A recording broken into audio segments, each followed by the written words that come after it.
What's up, guys? Welcome back to the channel. Here we are with another reaction. In this, we have India and China announce new deal that shocks the world.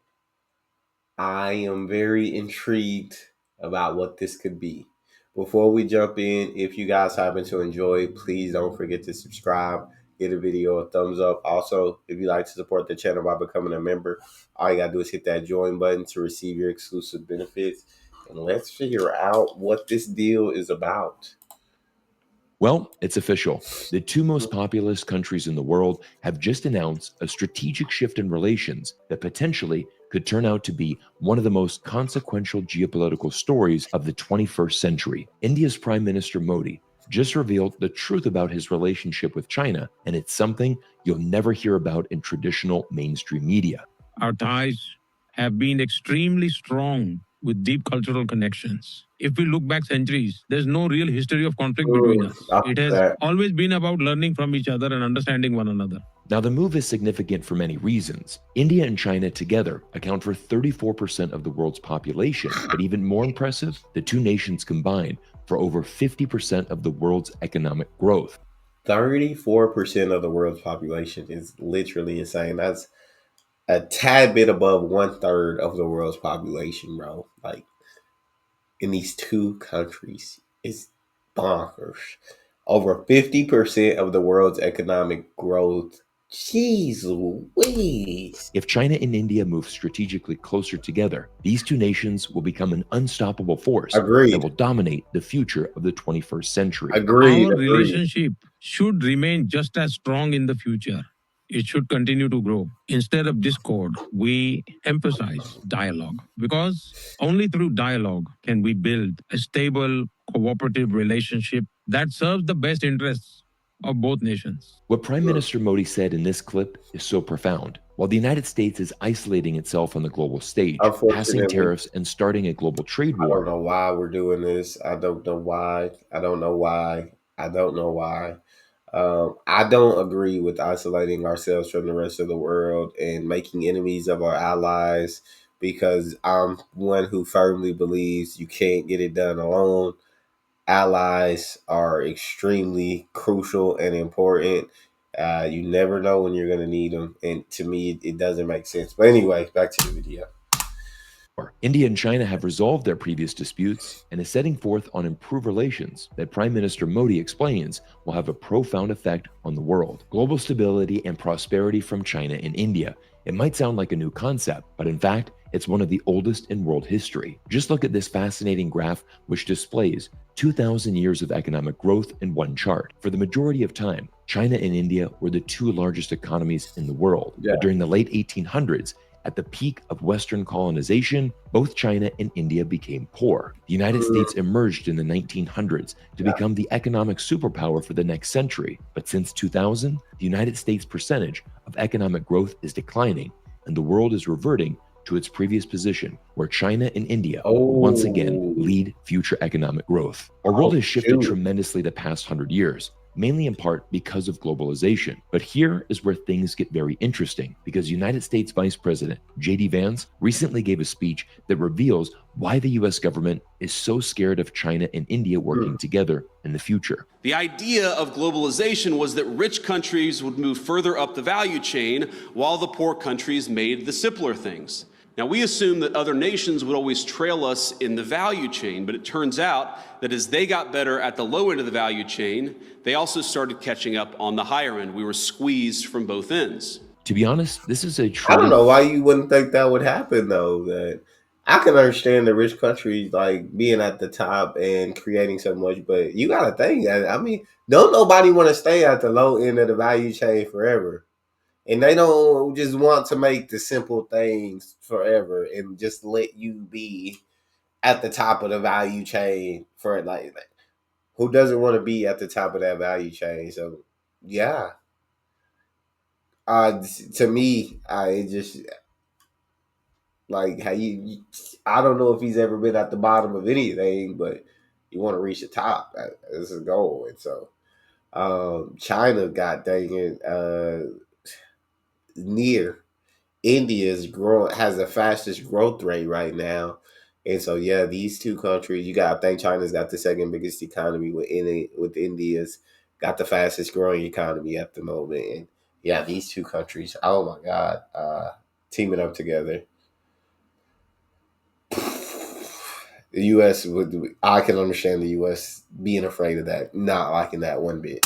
Really remarkable speech from the vice president because it's the first time a US politician has been honest about the United States' efforts around the world. Vance is arguing that globalization has failed because wealthy nations should have climbed higher up the value chain, while poorer countries stayed behind to just manufacture goods. In a US politician's perfect world, countries like China and India could manufacture all the products American consumers need, but ideally, they would stay poor and never reach the level of the That's United States. wild. Of course, the complete opposite has happened. Yeah. China didn't just become the global leader in manufacturing, China began designing and building their own companies that could compete against their Western counterparts. China was never going to be content with just being a source of cheap labor indefinitely. Exactly. Instead, Who China would produced its be? own supply chains and now dominates many of the most important industries that will lead the future of our world. Just take a look at this fascinating article from the Financial Times, which shares that China has now delayed approval of BYD's Mexico plant amid fears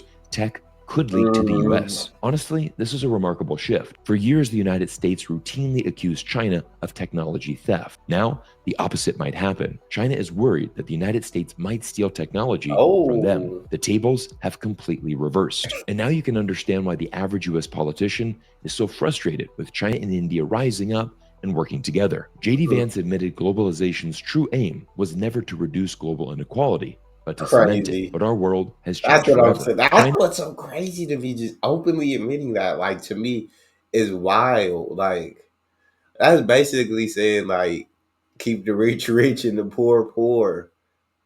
That's insane. Instead of, you know what, trying to help these poor nations gain more wealth, and help them grow and help them develop. But no, they look at it as a, if you get bigger, it's taking away from me, instead of, hey, let's all cooperate. There's enough for all of us. But no, it's looked at it, well, if you guys get wealthy and your economy grows, that takes away from my economy. So, and I just feel like, to me, while India, I mean, you have heard the leaders of India say they put the citizens of India first, and every country should. I just feel like in so many videos I watched, they also cooperate with less developed nations and help them in a lot of different ways and give them a voice, and they cooperate instead of trying to keep them where they are. They help these countries.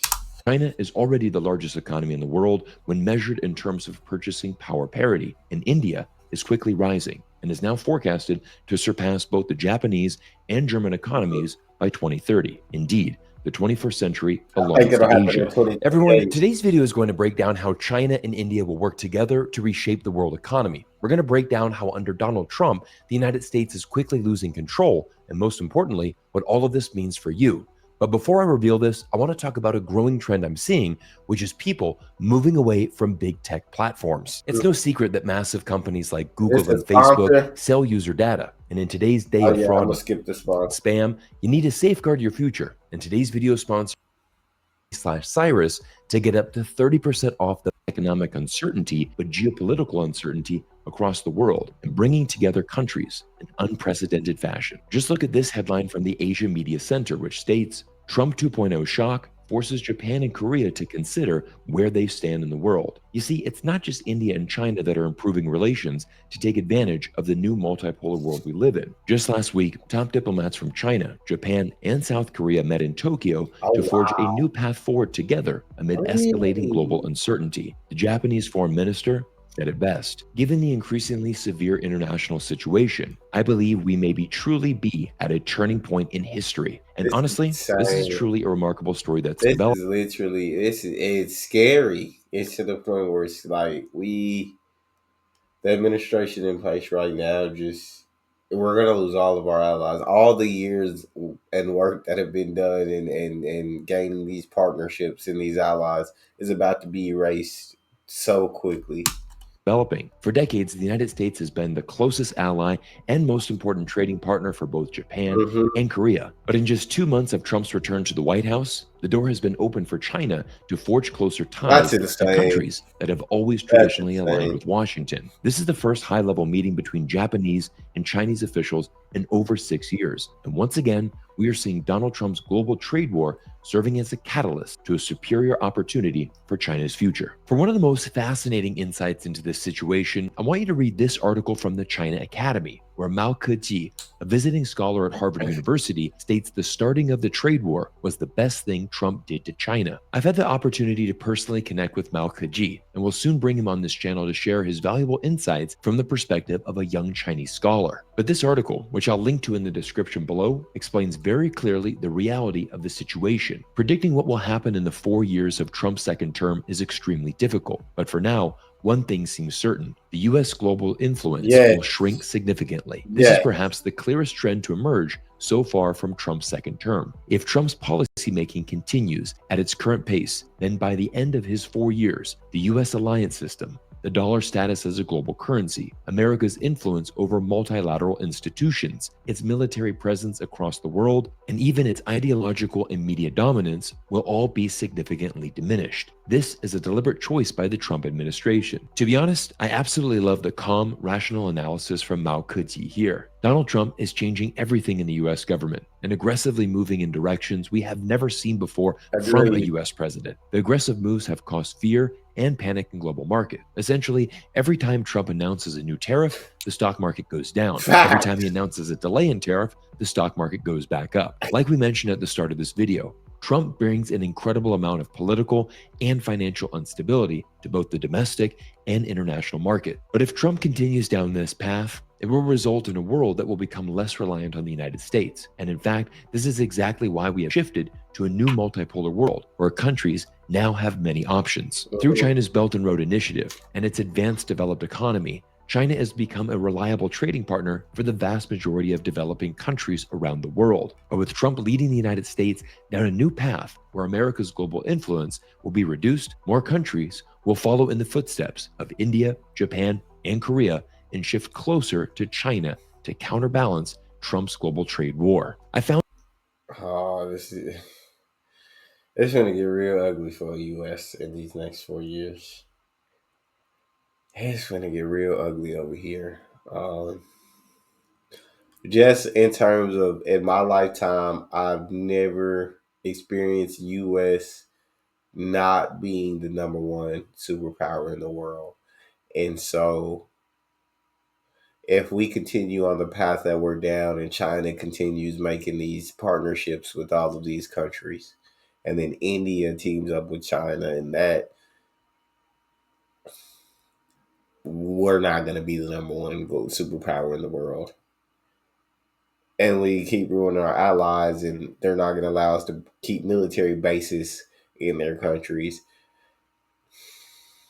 then it can get really ugly for us.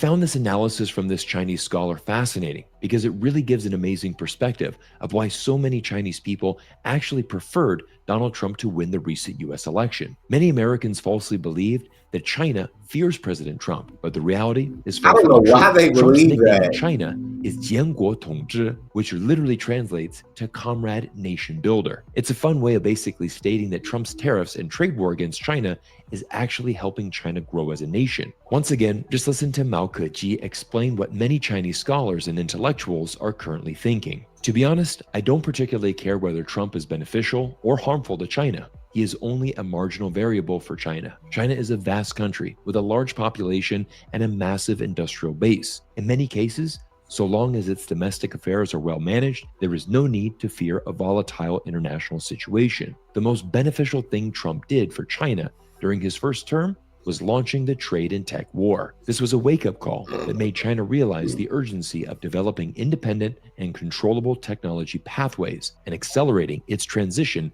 towards smart technologies. Without Trump's policy of extreme pressure, no Chinese government department or domestic enterprise would have been able to drive the transition to domestic alternatives. Ultimately, whether something is beneficial or harmful depends on how well China can absorb external shocks. At the end of the day, strengthening China's capabilities and focusing on domestic priorities is probably more important than anything else. There is no need to fixate on Trump. But as we come to the conclusion of today's video, I'll leave you with one final insight from Mao Keji, whose area of expertise is actually India and Sino-Indian relations. He shares, for a long time, India has sought to leverage its future great power status and its strategic potential to counterbalance China in exchange for free strategic resources. However, if Trump were to put an explicit price on these strategic resources and force India to accept the full terms, Modi would definitely not just obediently comply. No, this explains why India's definitely wouldn't. strategic and academic circles have recently seen growing criticism of Modi for aligning too closely with the US at the cost of India's strategic autonomy. Meanwhile, others have, after many years, now begun to discuss the idea of fully restoring engagement with China. Just a few years ago, Honestly, don't think Modi has made a bad step. I think he has partnered closely with the U.S., but I don't think it's an alliance. Like, I think they still keep their strategic autonomy, and I think Modi has created so many relationships with so many different countries, and so yeah, while the India right at the moment, India and the U.S. have a great partnership. Um, I don't think it's in a sense of where he's just going to kind of let the U.S. run all over him and just give the U.S. whatever they want or anything like that, right? If U.S. not doing anything, if they're doing things to hurt India or not doing anything to help India, then I'm sure Modi will look elsewhere for a better deal, for a better, you know what I'm saying? ago, China and India were locked in an intense border dispute Yeah. that had dozens of deaths and was a major conflict between the two nations. But just last October, India and China came together, resolved this border conflict, and now is setting off on a new path forward. And this is what the new multi-world is all about. Trump has only been in power for just over 2 months. But already, we've seen an incredible amount of global shift and alliances changing faster than anyone could have imagined. Yeah. While there certainly is an unprecedented amount of geopolitical uncertainty moving forward, fear in the markets and our global economy always creates new opportunities. And we're going to make sure that we keep you up to date as all of these industries progress. Once again, I want to thank Proton Mail for sponsoring today's important video. Make sure that you safeguard your email. That's all we got so far. But yeah, I would love to hear you guys' thoughts on this video as you heard mine throughout. What do you guys think? First off, the situation in the US. What do you guys think about India and China announcing a new deal about the India and China partnering up? What do you think the world will look like in a decade? I'd love to hear from you. If you enjoyed, please don't forget to subscribe, give the video a thumbs up, check out the next one. I'll see y'all next time.